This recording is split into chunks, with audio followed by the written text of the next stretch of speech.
Hello, welcome back to the channel HardReset.Info, and today I will show you how to send a direct message on X.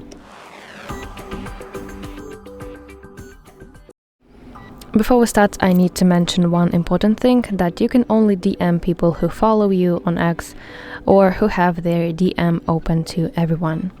Okay, so open DM application on your phone, and in the bottom right corner of the screen you have to tap this letter icon.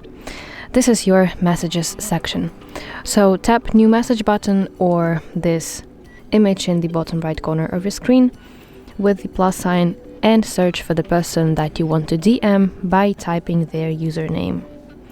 From the list that appears, you have to select specific person that you want to message, which will redirect you to chat with this person. Type your message, and when you are ready to send it, hit send button. This is this paper plane icon. And now you see that the status of my message is sent. So that's basically it. I really hope that you find this video helpful, and if so, please like it and subscribe to our channel to see more content like this.